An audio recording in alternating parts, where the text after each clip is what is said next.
And good evening, everybody. This is the D1Baseball, typically weekend preview. We got week 9 coming up, but Berkey and I have got the great Chris Burke here, ESPN's own Chris Burke. We're going to do something different that we think is going to be really fun. It's a conversation that we started having, and then we thought it'd be really cool to just have it just out loud. And the discussion is this. So you've got Jack Leiter and Kumar Rocker doing something generational, something that, historical, I guess is the word. Yeah. And Leiter in particular, I mean, Kumar's got a K per 9 of like 13.4, which is a joke. And Leiter's embarrassing him because his is 15.4. And so, it's crazy. So what Berkey and I are going to go over tonight is like, okay, you're coaching against Vandy in a weekend series, especially Jack Leiter. What are you doing? Like, what are you doing with your hitter group? So we'll kind of talk a little history. We'll talk a little bit about approach and plan. We're actually going to use the Tennessee lineup for some kind of identity conversation because obviously you don't have 9 robots in your lineup. You've got 9 kids with different skill sets. Yeah. And then we'll talk about buy-in. There'll be, if you're the Vols this weekend, you got 9 people in your lineup, you probably have like 9 dads and agents like saying, hey, like if you were to go 3 for 4 off of Leiter, that might actually pay out pretty good. So that's not advice that's going to be pro team, I don't think, but maybe. Yeah, if you do go 3 for 4. We'll get into that. Yeah. So, Berkey, anything I missed in the setup there that you'd like to add? I think you teed it up well. Okay. So let's talk a little history first. Okay. So let me start with you, and then I'll give my history in this. As a coach, I did get to face a historic ace. Actually, the same year that I got to coach against you. You were equally unkind as Mark Pryor was, with a walk-off grand slam at 2 in.the morning. But we digress. I didn't have the ball every pitch. So yeah, that's right. That's right. Yeah, you could only inflict pain every 3 innings.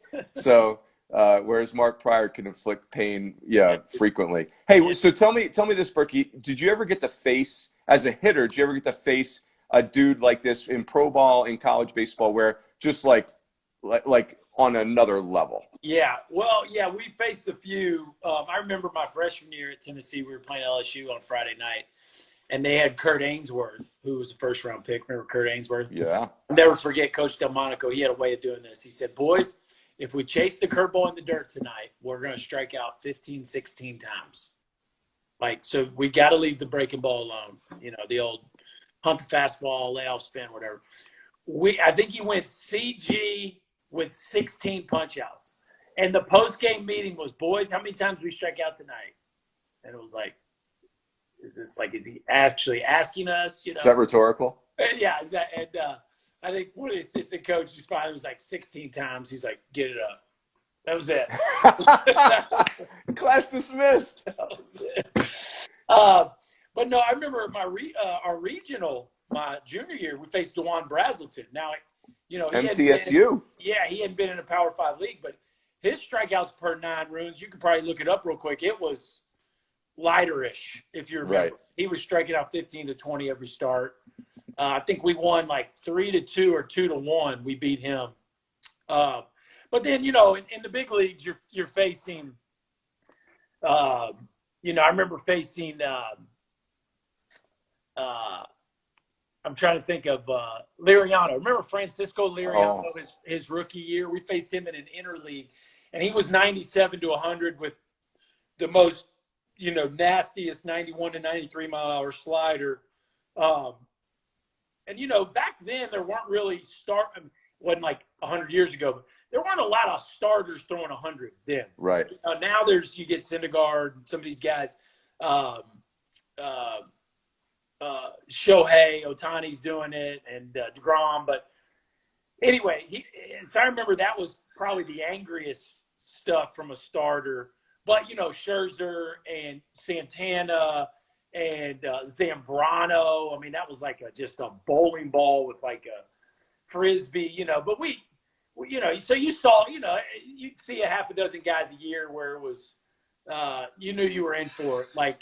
And guys would run out there with no-hit stuff. Chris Carpenter, I felt like he could throw a no-hitter against us for a whole year. I felt like every time he pitched again.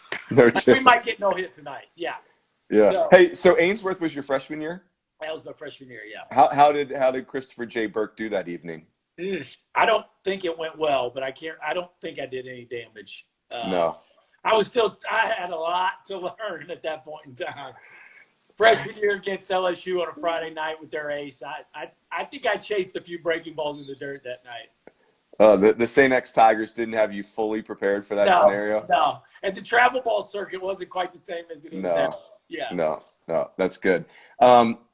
So, yeah, DeJuan Brazelton, 154 strikeouts that year in 127 innings. You know, some of these aces, they just pitch so many innings. By the way, Berkey, I'm going to give you one guess. DeJuan Brazelton, how many CGs he had that year? That was 2001.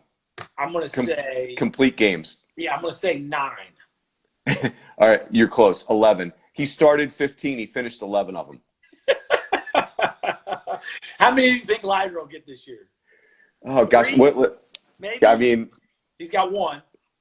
Yeah, he's almost punching out too many people to go CGs. No, that's right. Yeah.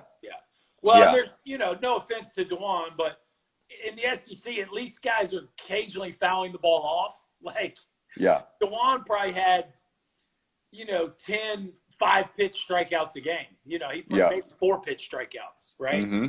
No doubt. At least in the SEC, they're making Leiter throw 6 or 7, maybe. Yeah, for sure. Hey, so let's talk about some names. Let's get some context going here. Okay. So let's start with Kumar. Kumar is 7-1, 1.88 ERA, 8 starts, 48 innings, 14 walks, 73 punchies. That's like 13.2 per 9. Yeah. 161 opponents are hitting against him, which would be great if he wasn't teammates with Jack Leiter. Because Jack Leiter also has 8 starts. He's 7-0, 0.55 ERA, 49 innings. He's got 84 punchies in 49 innings. 0.82 is the batting average against. So Jack Leiter has got 15.4 strikeouts per 9. So I got 3 names for you, Berkey, and I want you to tell me if you want to add or subtract from these 3 names. So the 3 names that came up for me were Pryor, Strasburg, Trevor Bauer was a Golden Spikes guy in 2011. So anybody like dominant ace in college you want to add to that, or you want to go with those 3? No, I would say those 3 just because I think those 3, modern era, right? I mean, this century, probably the 3 most, and we may be missing somebody there, but probably the 3 most dominant college fastballs too, don't you think? Like guys that were striking people out with their heater. I even looked up. Which is what Leiter's kind of hanging his hat on right now. Yeah, just killing people with his fastball. I looked up David Price too. Like obviously he could hang in this group.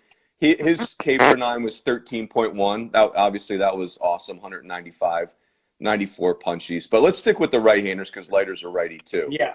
So let's do some of these numbers. So Strasburg. Now and again, Mize, what was Casey Mize? Again, he didn't lean on the fastball like these other guys, but Casey was probably more in the 12 per 9, I'm guessing.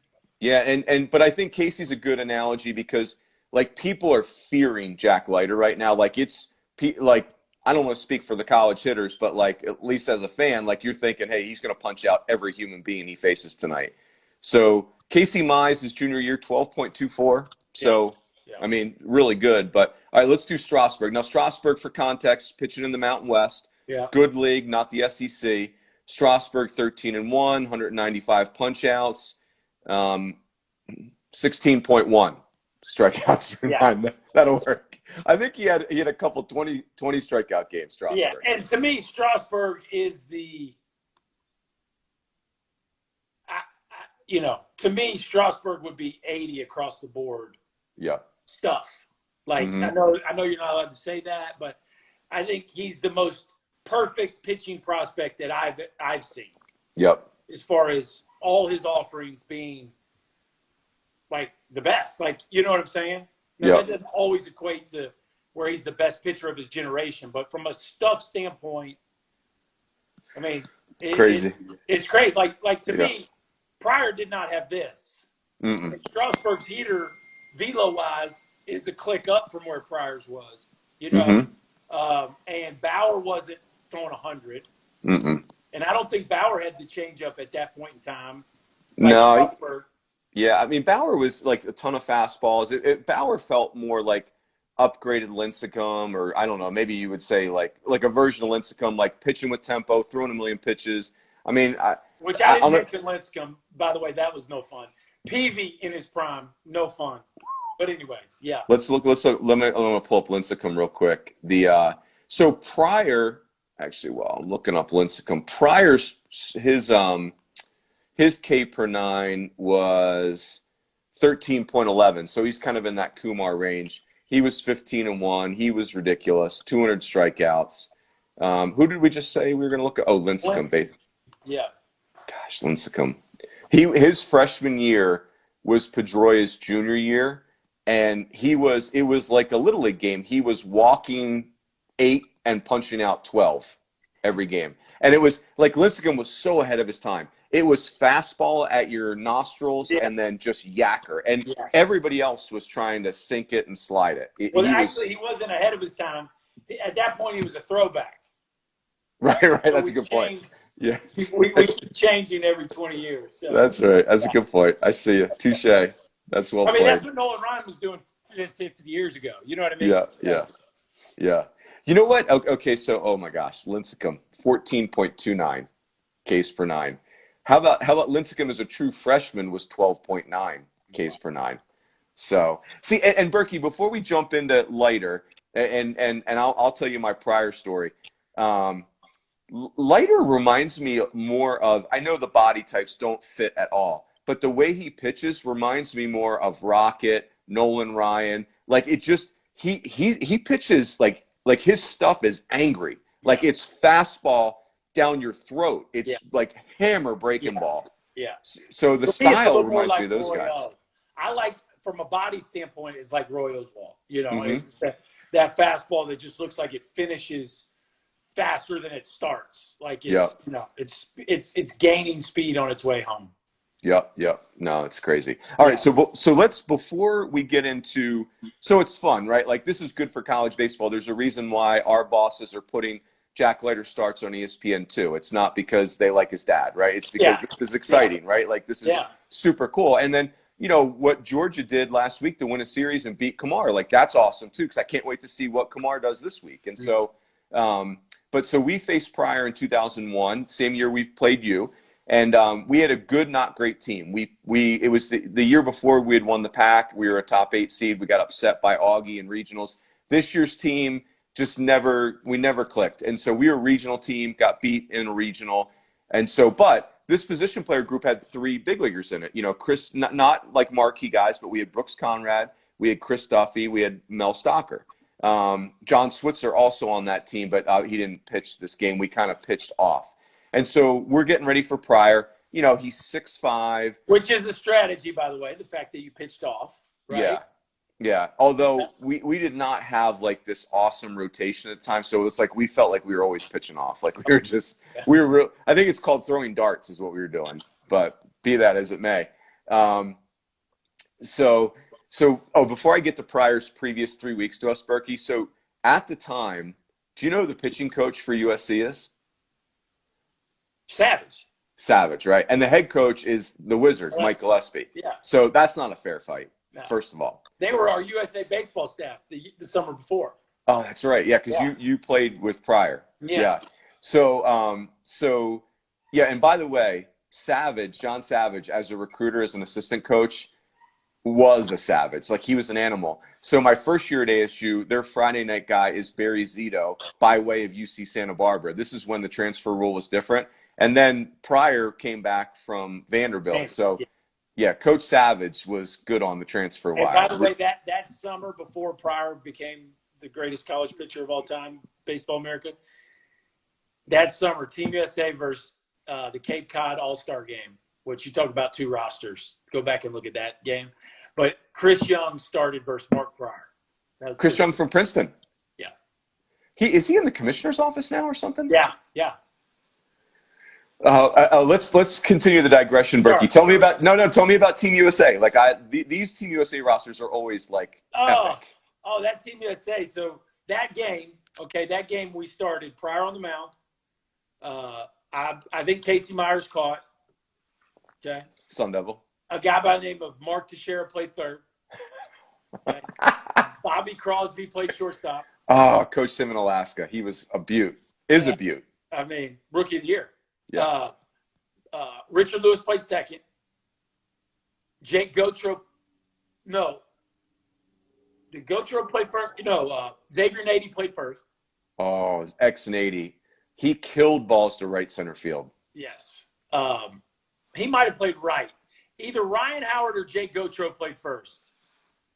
Ryan Howard might have started that day. Ryan Howard won the home run derby. So I think Nady played right. Patrick Boyd played center, and I was in left. Look at you, utility guy. That was the first time I ever played outfield. And I remember I hit leadoff. We were visitors. We were playing at where were we playing? Anyway, and I just remember I punched out off Chris Young, and I came back to the dugout, and they were like, "What happened?" I was like, "It was invisible. I don't know what happened." Like, and fortunately, he did it for like the next 20 years in the big league. And just like, was it elevator shaft fastball, or just it would stay up there? Well, he's 6'11", so he's handing the ball to home. Right. He's just giving it to the catcher right above your belly button, and you just couldn't get to it. Like, yeah. And so, but fortunately, he only threw one time through the order. So the next time up, we got some idea. I think second up was like Bobby Brownlee. Remember Bobby Brownlee from Rutgers, right? Yeah. So anyway, but we ended up tying. But there was like 250 scouts at the game. I think every GM was there. It was pretty cool. Was Pryor unreal that summer, or was he not quite there yet? No, he was unreal. Yeah. Because, he was USC's Saturday guy in 2000. Because little Rick Courier, 5'9", just banging slider. You know who our closer was? Oh, yeah. No, I don't. Kirk Sarlos. Yes. Yes is right. We were throwing Mule. We were throwing Pryor, Carp, Reyes. We had like guys like Switzer and stuff out of the pen. Yeah. And then we closed with Sarlos. Oh my gosh.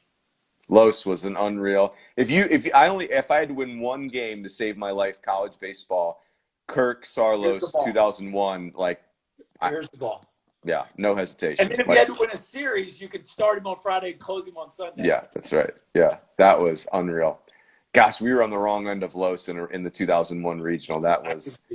I've told this story a million times, Ricky. One of my favorite baseball plays I've ever seen. Chris Duffy, who played center field for the Pirates, was a track star flyer, plus runner. Yeah. And Los was is still the best fielding pitcher I've ever seen. Agree. And Duffy did a push bunt up the first base line, beautiful push bunt, and it was him and Los racing to first base. And you felt like you're watching Picasso paint. Like, it was just such a beautiful play. And Duffy was safe by a hair, and you're thinking, I'll never see that again. It was awesome. Yeah. And what's funny about Los, I don't know what his high school hitting career was like. Los and I were we were Team USA, got drafted together with the Astros. But homeboy got called up to the Astros and started raking in the big leagues. He was hitting doubles and competitive at bats. I mean, the guy's a scratch golfer. There's basically nothing he can't do. So yeah, I'm glad he's not watching. I wouldn't say that if he was. That was a time, Berkey, where we could. But he can't beat me in ping pong. Okay. Really? He cannot beat me in ping pong. And when we were kids, I was a much better Madden player than him. So I hope he is watching now. So there you go. He is on the gram, so I like it. He's me out in the big leagues. He did. Only one at bat. Can't ever live that down. I'll never get that at bat back in my life. No, you can play ping pong for the rest of your life, and that at bat's never going away. Invisible sinker on a 3-2 pitch. I remember swinging and missing and looking back, going, "Oh no, I can never live this down." Please. That is awesome. That is so good. All right, so let me tell you our Pryor story. So we faced Pryor 2001, and so the previous 3 starts, he had punched out 14, 13, and 15. He had gone back-to-back complete games, and we're playing at USC. And so he's going to pitch on Friday night. We got to come up with a plan to beat him. And so, I think what you and I have talked about is a version of this plan on steroids. But basically what we saw in Pryor was he throws a zillion strikes. He's painting with 95, 96. He's going to just bury you down in a way. You know, on the West Coast, people always call it the 4 spot. He's going to murder the 4 spot until you do something about it. He'll work in his slider. And so our theory was we're probably going to get 65 fastballs down the way. He never misses a spot. I mean, the command was off the charts. Change up, to your point, not really something even you're planning for. Yeah. And so, but we can't like take 30 of those 65 fastballs down and away. We need to be like on time for the first one of the game. Like we do not have time to get accustomed to him, because you will wake up 22 minutes later in the 5th inning and just with dead bodies everywhere. So that was our thing. Like, we are getting up on the plate. We're like, you know, we've climbed all over home plate, and we're just trying to pepper balls into right center field. And we tried to play a very team offensive lineup, you know, guys that could 2-strike approach and handle the bat, where we could hit and run, we could steal. Like Mel Stocker was the best base runner I've ever coached. And, you know, we played that type of lineup. We didn't have, I think we took every slug out of our lineup. And so I pulled up the box score. And so I'll give you the bad news first, Berkey. The bad news first is that we gave up 1 in the 2nd, which was a problem. Then we gave up 5 in the 3rd, which was TKO. Yeah. So that's the bad news. The good news is what we did to Pryor. So Pryor went 8, didn't go CG. We had 7 hits. We scored a run. We had 2 walks. So we generated 9 base runners in 8 innings. But again, you know, by the top of the 4th, we're down 6-0. And, you know, like they shut the concession stand down. That was probably way ahead of his whip. Oh, I mean, yeah, I'm sure it was. And so, you know, I'll never forget one of our, he's a firefighter now, Jeff Phelps was our first baseman, blood and guts guy, awesome guy, man, now. And so we were all over home plate, and we did get a bunch of knocks the other way. And Pryor at a point just got fed up with it. And so he took Phelps's entire at bat and just went fastball in 95, fastball in 95, fastball in 95. Bye-bye. Thanks for coming out. And we called him Digger. Poor Digger, Phelps, had to come back to the dugout like, hey, like, I know the plan is fastball down the way, but that's not what I That's not what I got. No. So, hey, so all right, so again, there you go. Like I'm gonna lean on Berkey here, because I'm 0 for 1 versus generational aces, and it wasn't awfully close. But so Berkey, let's do part 1. Let's talk approach and plan. All right. Talk me through what we're thinking here. So I think there's a few. First of all, we got to sit down as a staff, and we have to say to ourselves, okay, we can't send these dudes out there with, you know, go hit the fastball, because first of all, the guy's fastball is invisible, right? Mm-hmm. Second of all, like, this isn't, boy, I hope we coached them well enough. You know, it's like we got to do something different, because the league is proven. We're 4 weeks in to the league play. This guy's better than everybody else. It doesn't matter how good you think your team is. They're not that much better. It's the problem is that Jack Leiter just hasn't seen your guys yet. The problem is Jack Leiter. That's right. And, like, you know, we'll see. But the guy's probably going to be starting the All-Star game in 2 years. So, like, that's what you're up against, all right? Right. And he might punch out 5 of the first 6 in the All-Star game. It wouldn't surprise me. Okay, so that's okay. That's not a disrespect to whoever's team is up against, because, you know, everybody can have their one shiny moment.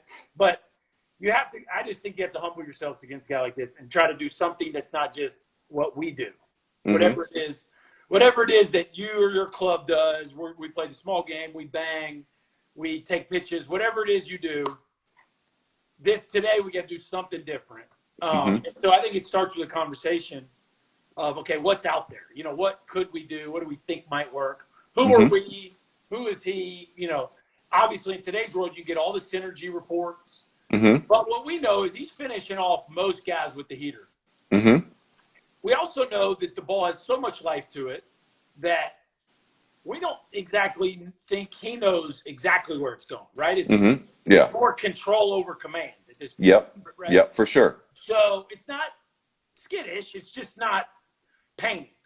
Mm-hmm.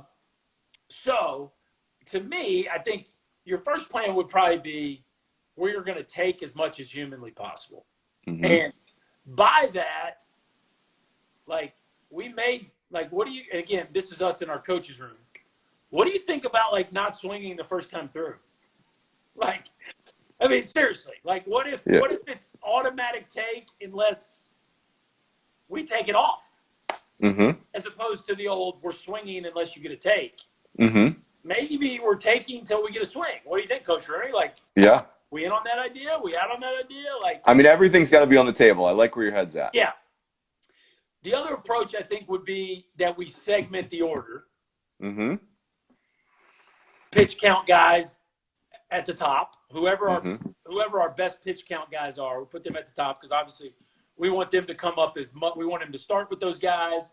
You know, we know that, like, that's what's interesting this week about Tennessee. You got Liam Spence and Max Ferguson, the highest on-base percentage in the league and the most walks in the league are the first two hitters. And it's a good start. What do we know about great pitchers?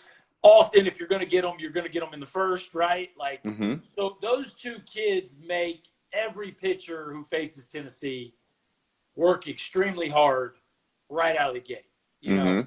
And whoever that third guy is, I would put my top 3 pitches per at-bat kids first.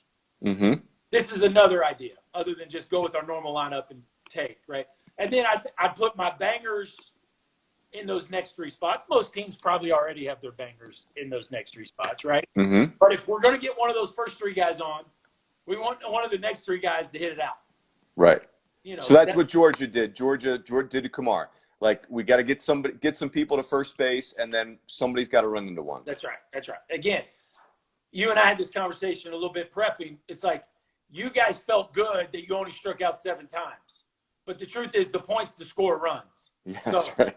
Georgia doesn't feel bad they struck out 12 times. They scored 6 runs off Kumar. Yeah. So that's all I got out of that, Berkey, was a good Instagram live story. We didn't get a W. That's right. You didn't get a W, and you really didn't get close. So no, we didn't.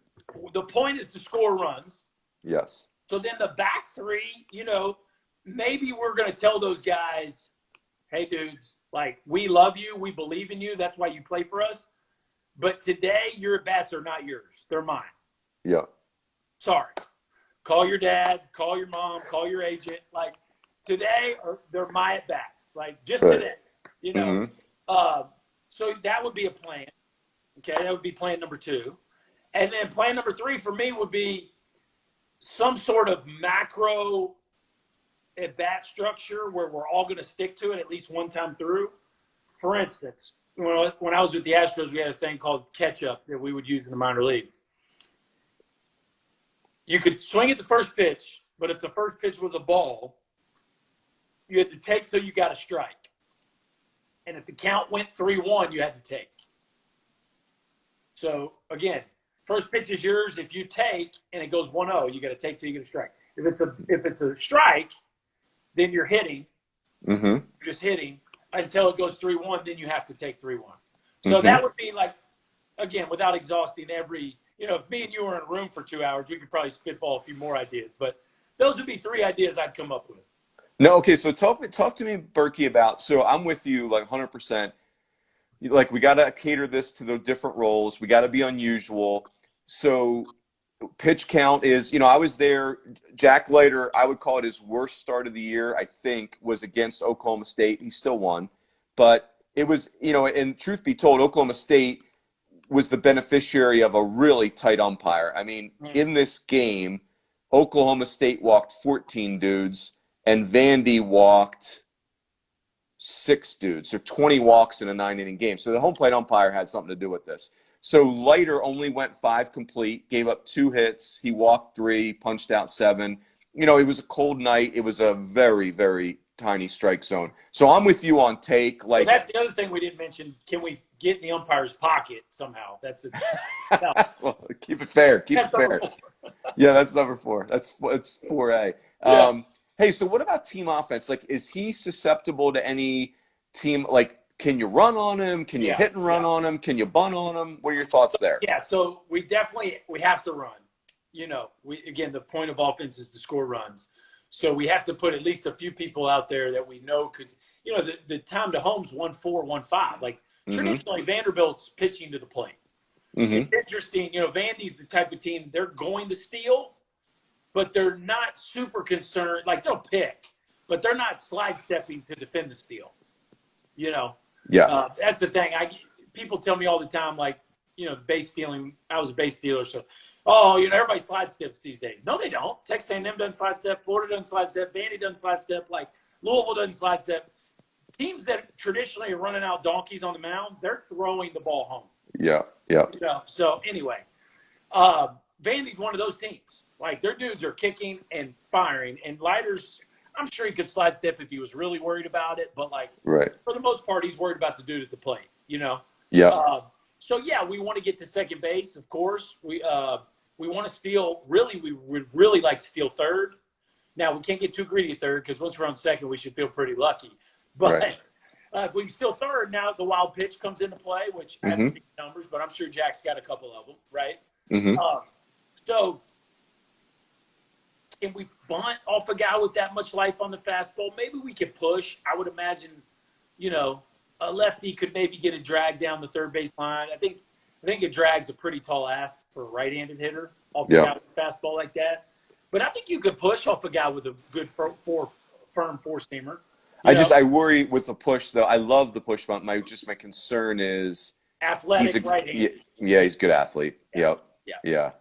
But you get him out of the stretch, and you get the middle infield pinch in the middle, and the first baseman holding on. You got a pretty big hole over there. I used to love to push bunt with a runner on first. Yes.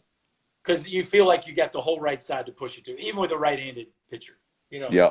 No, for sure. Hey, what about? So I think about you and I talked about there have been some extreme styles over the course of time in college baseball, like, okay, if we go back in history and you're facing Jack Leiter, like the LSU Gorilla teams facing Jack Leiter, a vintage Cal State Fullerton team, so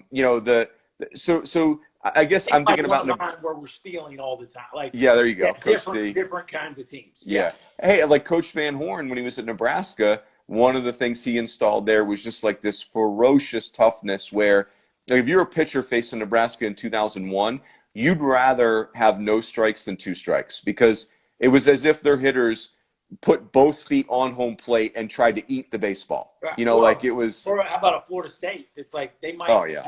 Mike Martin, I'm convinced he used to put the take on 3-2. I'm convinced of it. Like, you know what I mean? Like they're leading the country in walks. It's just every year. It's like.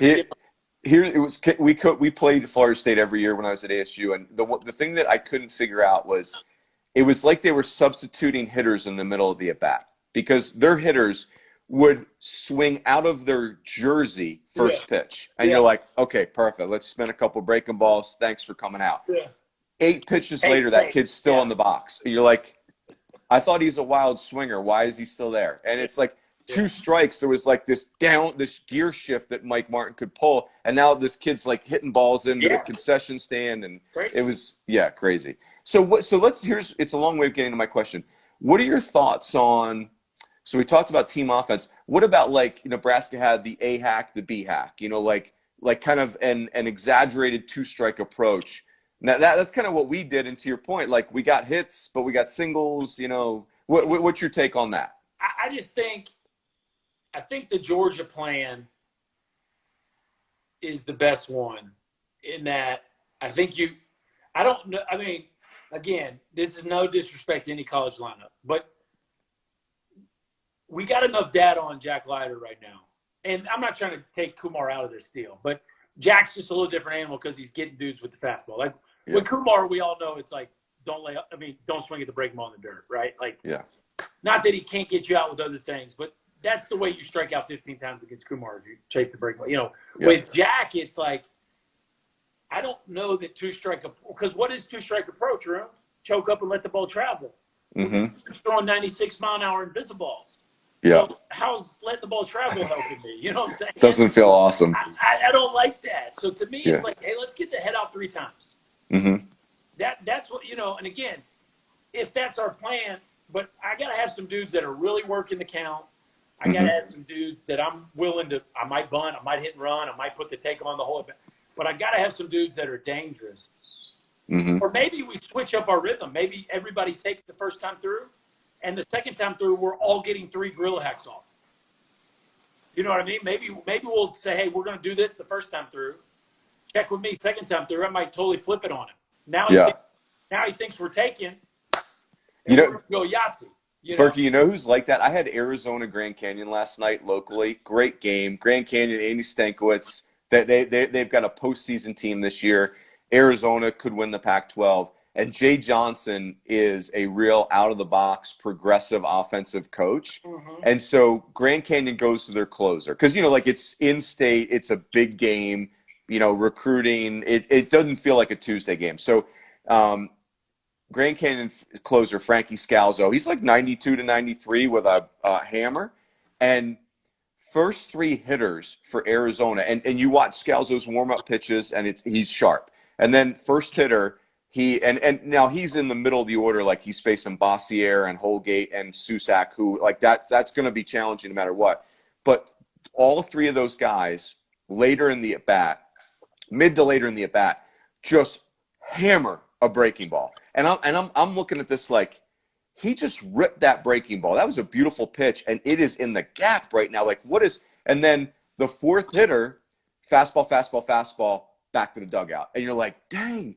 They went up there and camped out on the breaking ball against a reliever. Yeah. And you're sitting there thinking, heck yeah, like I am all in on that type of offense. Yeah.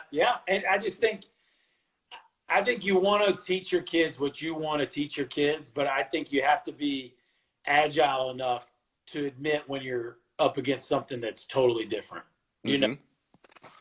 And, at the end of the day, I think it's actually a really good lesson for kids to learn, which is the point is to win the game.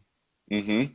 And sometimes to win the game, you have to do something that's not, quote unquote, what you hang your hat on, right? Yes. And that's okay. Like, and again, if all these kids play long enough, they're all going to face somebody that they all know to a man is better than them.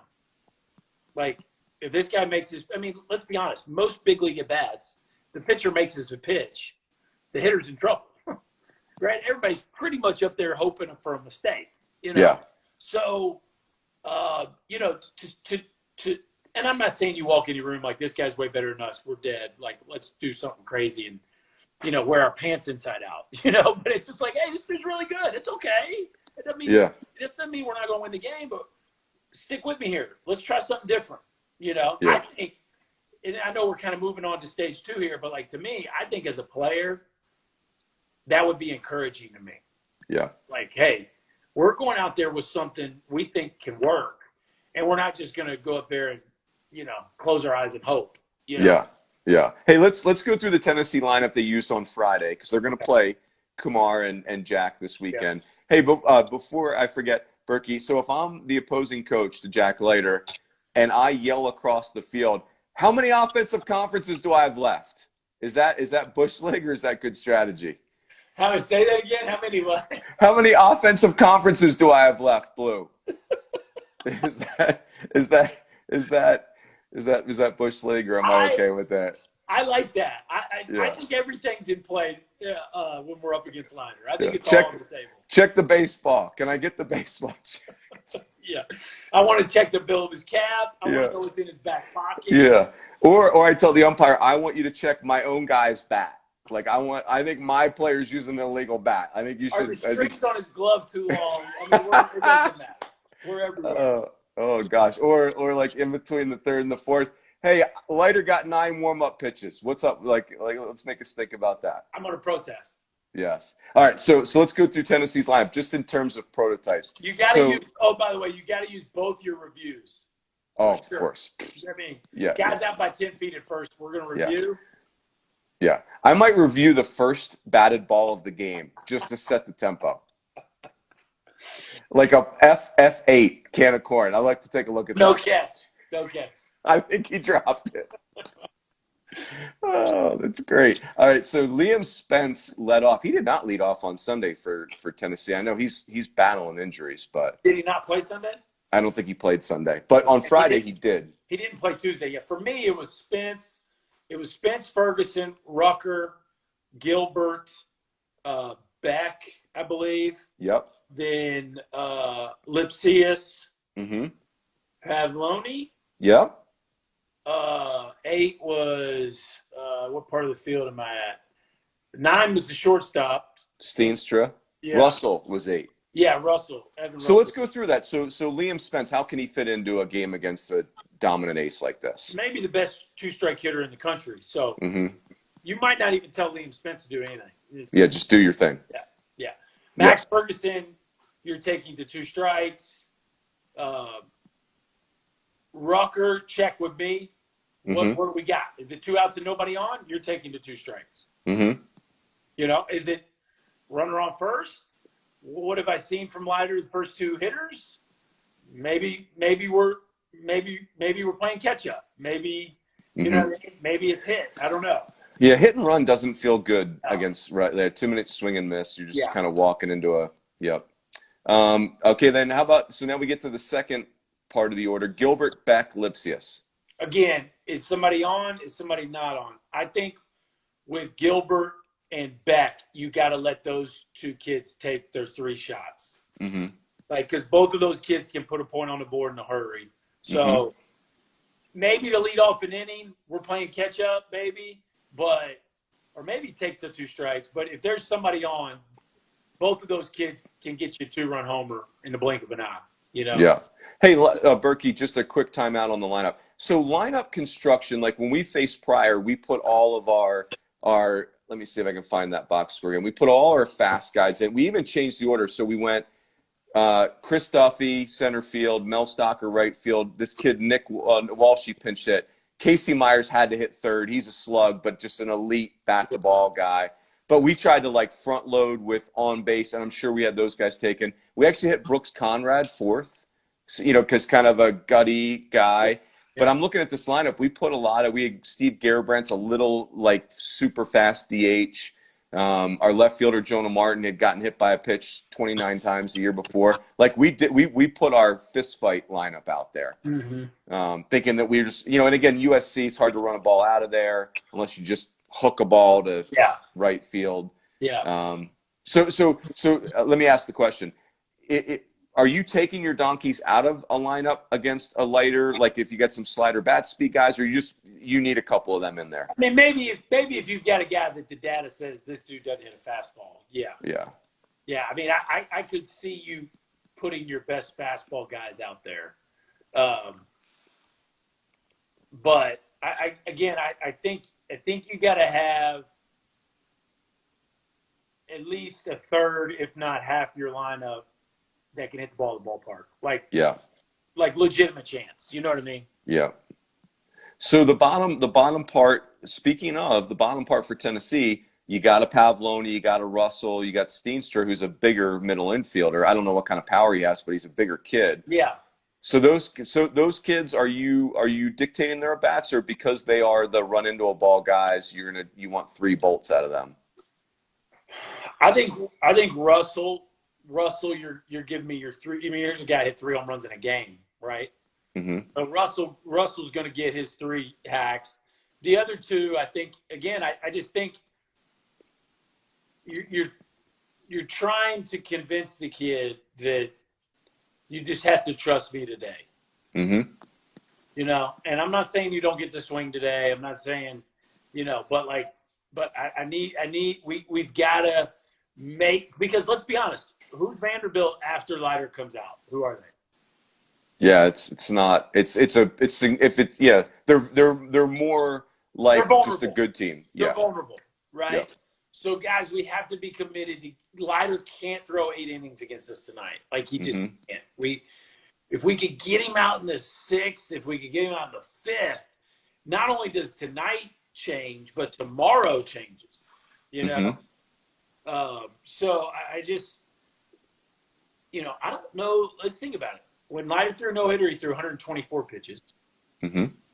And when he threw the 7-inning no-hitter, which wasn't a complete game, I guess, but like he was at 100, 101 or something when they took, you know. Mm-hmm. You know, you can get him to 100 pitches by 7 innings. And I don't know how many times Vandy's going to keep – I don't know if they'll run him out there. I mean, maybe against Tennessee this weekend because it's such a big series. Maybe they'd let him throw 110, 115, you know. I don't know. But what if you could get to that an inning earlier, right? What if you get 100 pitches in the 6th? But I think you can go in, best laid plans, right? You go into it hoping for something, and if you get 6 strikeouts in the third and he's only thrown 31 pitches, it's like, okay, well maybe we need to start, 3 good swings, boys. That's what our goal is. 3 good. Yeah. Because I just think as a staff too, like, I'm not trying to be all modern day, but I'm sure this guy's faced some really good teams already.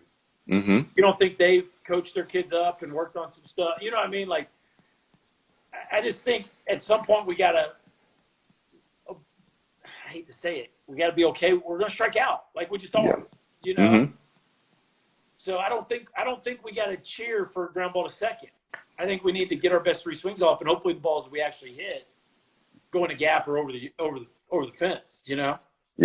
Yeah. And I can tell you from experience, Berkey, if you're facing peak Mark Pryor and you're down 6-0 in the third, you just tell the kids you'll see them back at the hotel. Like, it's all good. It's like your bats are yours again. Here's your That's coupons. Right. That's exactly right. Yeah. If we get down early, it's like, dude, you guys just have some fun. Hopefully, make a memory. Make a memory. That's it. Hey, what, Berkey? So I got 2 more questions for you. So, let's cover Kumar real quick, and then we'll talk about just kind of talking to your team about this. So, so Kumar is so different because his fastball is plenty good, but his breaking ball is the pitch that keeps your hitters up at night. So, what is different about, in your mind, game planning for somebody who's got a violent in regards to your hitters' feelings breaking ball? I think with Kumar, you can get away a little bit more with, let's try to eliminate the inner third and let the ball travel a little bit more and really try to defend the breaking ball. Like, when I say defend, lay off of it, and dare him to pitch us in. And, because the velo's more 91, 93, 92, 94. It's not light, but it's not 95 to 98. You know what I mean? And I don't feel like you get as many up in the zone. You don't get as many of those with Kumar. So I just feel like you could really try to commit to seeing the fastball away and then give yourself a chance at seeing the spin. You know what I'm saying? Yeah, because I think I'm with you. Like, if you're going to force Kumar to paint in to beat you, he's probably going to still beat you, but it will not be a parade for him. Like, he'll have to really work. That's not a natural thing for him to just jam fastballs in on right-handed hitters all night long. Yeah. So I think you do your best to work that, because especially with Kumar, you get him game 1, so you've got Wednesday, Thursday, Friday pregame to work that, really work that, Yeah. And like, we're not swinging in, but we're going to try to give the ball an extra foot or so, see if we can identify the spin, Yeah. And then I think too, to me, especially with Synergy now giving you so much data, how many are in the dirt, I think you got a chance to steal a lot of bases against Kumar. Yeah. Because, he bigger dude. Yep. Well, it's a bigger dude, and the breaking ball's in the dirt. Like, so we're gonna really try to run on the pitches where we know it's, because I need to see the numbers, but I bet you there's some counts where Kumar's 2/3 breaking ball. Yeah. Like, and for sure, when he's in a pickle, when he's vulnerable, you're going to get the breaking ball. Yeah. So if it's first and second and a 1-2 count or a 2-2 count, we're stealing. Yeah. Hey, Berkey, I got another out of the box idea, if you don't mind. Just came to me. So my leadoff hitter, I might actually send up to home plate in one of those like FBI SWAT outfits, like just like I'm like hockey goalie type pads, and like get on home plate and see if anybody says anything. Like, I think that's fair. And I think you ask the umpire if there's a limit to how many times you can call time and step out. Is there? I asked you this question earlier. I still haven't heard the answer. Is there a time limit for when the previous hitter makes an out to when you have to enter the box? That's another good one. Have we ever heard that? Like, no. I mean, the umpire, can you just imagine the umpire, every hitter, hey, it's your turn to hit. Oh, Me? Okay. Uh, another one, Berkey. You're the head coach. You call time and you talk to the home plate umpire so the pitcher can hear you and say, "Hey, so just for instance here. So if my guy gets hit by 3 pitches in this at bat, and you think he did it on purpose all 3 times, that's a strikeout, correct?" Just need to clarify that. The point is, folks, we're trying to say we're looking to disrupt rhythm. Yeah, that's best right. we can. I would. I mean, again, I just think we gotta be outside the box, you know. And what you can't do is let this dude get into a rhythm. No, that's not going to work. Yeah. Hey, so how do we sell? Final point, Berkey, and then we'll shut her down. How do we sell our team on this? I think you bring them in and you let them know what you're thinking. Here, guys, this is a few things we've thrown out. I mean, these are young men, right? Like, here's a few thoughts. What do you all think? You know, and let's talk about it. Especially, you know, I think, like I said, especially for Leiter. I think with Kumar, it's a pretty. I think you know, I don't know that there's a ton of different directions to go. You know, you could, like, I think there's some counts with Kumar that you could put the take on. Like, there might be a couple times as a coach, Runes, where, like, if it's 2-2, 3-2, like. But you're right. Kumar gets a breaking ball, right? I mean, he's like Casey Mize in that Kumar gets a lot of fear swings. Like, I you know, obviously I had that super regional game, and Duke was just swinging scared by the end of that game. Yeah. Like, hitters are just like, I just need to swing and hope I run into it. Yeah. And he does. The coach rooms, how much easier it is. We do it as broadcasters. It's so much easier when you're not the one who's going, but what if he throws a fastball? It's like, I know he's throwing a slider in the dirt here, but right before he throws it, but what if he throws a fastball?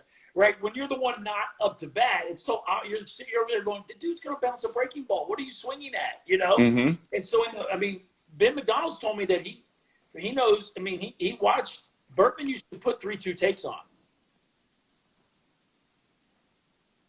Really? Like, he just knew, like, dude's going to bounce a breaking ball. Take.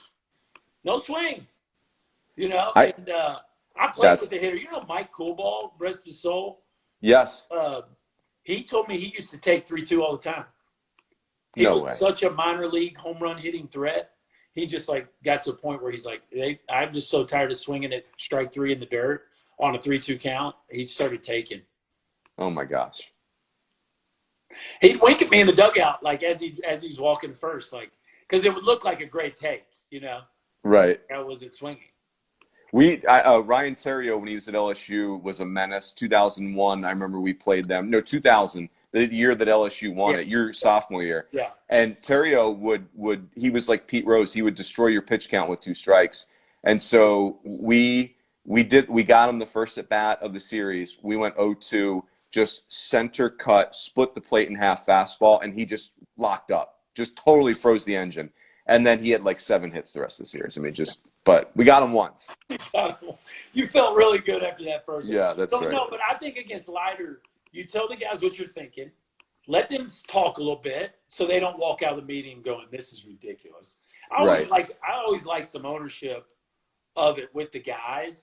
Now, ultimately, you know, you're the coach, so you're the one responsible for what you end up running out there. But I think because the opportunity exists for it to be so far outside the box, it's helpful to kind of give your guys a heads up. Like, this is what I'm thinking, you know?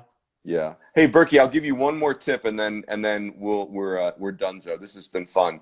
So the other thing that you want to do is load up your lineup with Malvern prep grads, because, and I'm just, again, this is not anecdotal, Berkey. This is data. You know, I'm a data guy. You are. So Steven Strasburg's one loss in 2009, San Diego State, was in the regional when they faced Virginia. Virginia, that was when they broke through to Omaha. Talk about going through the front door. They had to face Strasburg in a regional on the road and then go to Ole Miss and take them down in a super.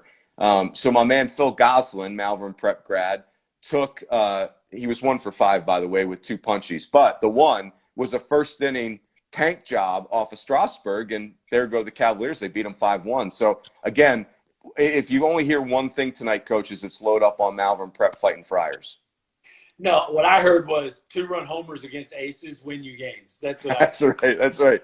Deep sauce. Get people on base and go deep sauce. I don't care where he goes to high school.